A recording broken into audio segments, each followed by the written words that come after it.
Hello friends, എല്ലാവർക്കും movie talks റിവ്യൂവിന്റെ പുതിയൊരു video ഇട്ടത്. അപ്പോൾ ഇന്നത്തെ വീഡിയോ ഭാഗത്ത് നമ്മൾ പങ്കുവെക്കാൻ പോകുന്ന ധ്യാൻ ശ്രീനിവാസൻ കേന്ദ്ര കഥാപാത്രത്തെ ഏറ്റവും പുതിയ മലയാള ചിത്രമായിട്ടുള്ള ഡിറ്റക്റ്റീവ് ഉജ്ജൻ എന്ന് പറയുന്ന സിനിമയുടെ ഞായറാഴ്ച ദിവസമായിട്ടുള്ള ഇന്നത്തെ കേരള കളക്ഷൻ റിപ്പോർട്ട്, ചിത്രത്തിന്റെ 17 ദിവസത്തെ വേൾഡ് വൈഡ് കളക്ഷൻ റിപ്പോർട്ടൊക്കെയാണ് വീഡിയോ. ആദ്യമായിട്ട് കാണാൻ സുഹൃത്തുക്കളാണെങ്കിൽ ഏറ്റവും പുതിയ സിനിമ വിശേഷങ്ങൾക്കായിട്ട് ഇപ്പോൾ തന്നെ ചാനൽ സബ്സ്ക്രൈബ് ചെയ്ത് നോക്കുക.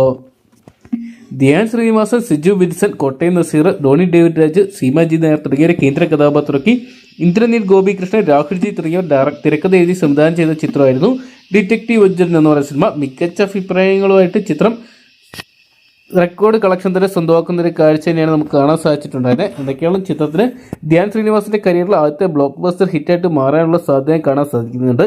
ഇപ്പോഴത്തെ ചിത്രം 17ാം ദിവസമായിട്ടുള്ള ഇന്നലെ കേരള ബോക്സ് ഓഫീസിനും 13 ലക്ഷം രൂപയോളം സ്വന്തമാക്കിയതായിട്ട് അറിയാൻ സാധിച്ചിട്ടുണ്ട്. ചിത്രത്തിന്റെ ആദ്യ 17 ദിവസത്തെ വേൾഡ് വൈഡ് കളക്ഷൻ റിപ്പോർട്ടുകൾ പുറത്തുവരുമ്പോൾ ചിത്രം 6,69 ലക്ഷം രൂപ ഇന്ത്യൻ ബോക്സ് ഓഫീസിനായിട്ട് സ്വന്തമാക്കിയതായിട്ട് അറിയാൻ സാധിച്ചിട്ടുണ്ട്. ഇതൊക്കെയാണ് മിന്നൽ മുരളി എന്ന് പറയുന്ന സിനിമയ്ക്ക് ശേഷം വീക്കെൻഡ് സിനിമാറ്റിക് യൂണിവേഴ്സിന്റെ ഭാഗമായിട്ടെത്തിയ ചിത്രത്തിന് ആദ്യ ദിനങ്ങളിൽ വലിയ കളക്ഷൻ സ്വന്തമാക്കാൻ സാധിച്ചെങ്കിലും മൂന്നാം വാരത്തോട്ട് കടന്നപ്പോൾ അത്രയ്ക്ക് മികച്ച ഒരു തുടക്കം അല്ലെങ്കിൽ ഒരു കളക്ഷൻ നിലനിർത്താൻ സാധിച്ചിട്ടില്ല. എങ്കിലും ഒരു ധ്യാൻ ശ്രീനിവാസൻ ചിത്രം എന്ന രീതിയിൽ നോക്കുമ്പോൾ അത്യാവശ്യം നല്ലൊരു കളക്ഷൻ തന്നെയാണ് ഡിറ്റക്റ്റീവ് ഉജ്ജനെ സ്വന്തമാക്കിയിരിക്കുന്നത്. എന്തൊക്കെയാണ് നമുക്ക് കാത്തിരിക്കാൻ ചിത്രത്തിന് വരും ദിവസങ്ങൾ എത്രത്തോളം വലിയ തുകകൾ തന്നെ ഫൈനൽ കളക്ഷനായിട്ട് സ്വന്തമാക്കാൻ സാധിക്കുന്ന അറിയാൻ വേണ്ടി. അപ്പോൾ ഡിറ്റക്റ്റീവ് ഉജ്ജൻ എന്ന് പറയുന്ന സിനിമ നിങ്ങൾ കണ്ടിട്ടുണ്ടെങ്കിൽ സിനിമയെക്കുറിച്ചുള്ള നിങ്ങളുടെ വലിയ അഭിപ്രായങ്ങൾ കമന്റ് ബോക്സിൽ പങ്കുവെക്കുക. വീഡിയോ ഇഷ്ടപ്പെട്ടെങ്കിൽ ലൈക്ക് ചെയ്യാനും ഷെയർ ചെയ്യാനും ചാനൽ സബ്സ്ക്രൈബ് ചെയ്യാനും മറക്കണ്ട.